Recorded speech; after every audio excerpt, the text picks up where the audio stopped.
Aparte del cromosoma bacteriano único, las bacterias también pueden tener incluida otra molécula de DNA, los denominados plásmidos, que son moléculas circulares más pequeñas, pero que, sin embargo, contienen genes que codifican para características que permiten la sobrevivencia de las bacterias. Estos plásmidos pueden transmitirse a través de las generaciones bacterianas, pero también pueden ser transmitidos entre diversas bacterias. Esto da como ventaja la adquisición de genes beneficiosos que permiten la adaptación a nuevos ambientes. Al proceso por el cual bacterias capturan material exógeno se le denomina transformación bacteriana. Esto provoca que se altere el fenotipo bacteriano y el de sus descendientes.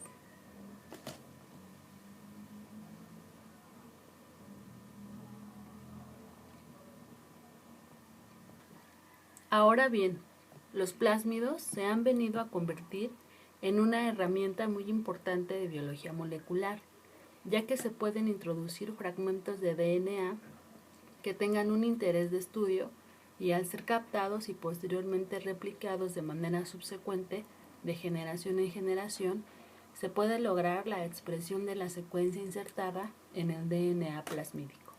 Si la secuencia codifica para una proteína, esta se expresará de manera heteróloga.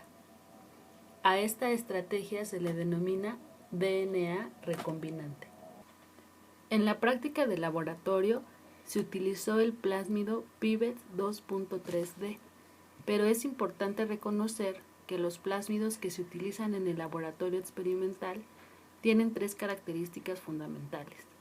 Un sitio de clonación múltiple, donde se clona el gen de interés, un marcador de selección que en el caso de vectores bacterianos corresponden al gen de resistencia a antibióticos, y el origen de replicación, es el lugar en donde se inicia la replicación de esta cadena circular de DNA. Existen varias técnicas para conseguir de manera experimental la transformación bacteriana, o sea, la incorporación de los plásmidos en ciertas cepas bacterianas. En la práctica, se realizó la técnica de transformación bacteriana con cloruro de calcio, que básicamente se utiliza para incrementar la capacidad de las células procariotas para incorporar el plásmido. La adición de cloruro de calcio a una suspensión celular promueve la unión del DNA plasmídico a los lipopolisacáridos bacterianos. Los iones de calcio cargados positivamente atraen tanto la carga negativa del esqueleto del DNA como a los grupos cargados negativamente de los lipopolisacáridos.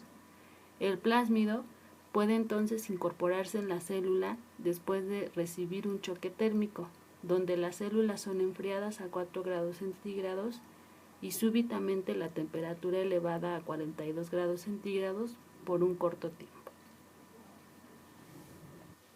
Para poder conocer cómo son insertadas estas secuencias en el DNA plasmídico, tenemos que revisar qué son las enzimas de restricción. Estas son proteínas endonucleasas que cortan enlaces fosfodiéster del DNA y a los sitios donde cortan se les denomina sitios de restricción. Es importante recordar que la diferencia entre una endonucleasa y una exonucleasa es que la endonucleasa reconoce y corta secuencias internas del ADN, a diferencia de las exonucleasas que cortan a partir de los extremos. Esta diapositiva muestra de manera gráfica cómo quedaría la cadena de ADN después de ser reconocida y cortada por la enzima de restricción. Además, observamos que después de realizar el corte, la enzima deja dos extremos libres del ADN, donde pueden quedar unos cuantos pares de nucleótidos no apareados, como también puede dejar extremos sin nucleótidos libres. Pero bien, ¿cómo fue que surgieron estas enzimas de restricción? Se desarrollaron evolutivamente como un mecanismo de protección, ya que algunos virus, como los bacteriófagos, utilizan la maquinaria molecular de las bacterias para insertar su material genético y generar nuevos virus. Por lo tanto, las bacterias desarrollaron estas endonucleasas para reconocer el ADN viral insertado y poder degradarlo, pero de esto surgió un problema. ¿Cómo protege la bacteria su propio ADN de la actividad de estas enzimas? Pues lo hace a través de la agregación de grupos metilo en su propio ADN. Estas enzimas no reconocen cualquier secuencia de ADN, reconocen en particular las secuencias denominadas palindrómicas, que son aquellas que se leen igual en una dirección que en la contraria.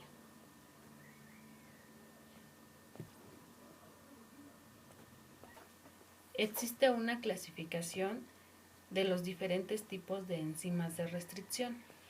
Sin embargo, en el proceso de clonación de genes se utiliza la tipo 2, ya que realiza un corte predecible y solo tiene actividad de restricción. Los sitios de restricción en el DNA cuentan con 4 a 8 pares de bases de las denominadas secuencias palindrómicas. Los cortes que realizan estas enzimas de restricción son de dos tipos en base a los tipos de extremos que resulten del producto de este. Extremos romos, rasurados, cuando el corte es vertical sin dejar extremo libre, y extremos cohesivos o pegajosos cuando quedan nucleótidos libres sin aparear. La enzima se denomina a partir del tipo de bacteria de donde fue aislado, a la cepa y al número de enzima endonucleasa en ser caracterizada en este organismo. En esta diapositiva se muestra cómo la secuencia palindrómica GAATTC es reconocida por la endonucleasa o enzima de restricción EcoR1 y posteriormente cortada dejando 4 nucleótidos libres o 2 extremos pegajosos. Como mencioné previamente, estas enzimas, aparte de su papel biológico, son utilizadas en biología molecular, pues permiten realizar la inserción de secuencias de interés, pero para ingresar estas secuencias se requiere de otra enzima, las denominadas ligasas, que permiten unir a la secuencia con el plásmido que quedó producto del corte con la endonucleasa. Las ligasas pueden unir tanto a extremos romos como a extremos cohesivos.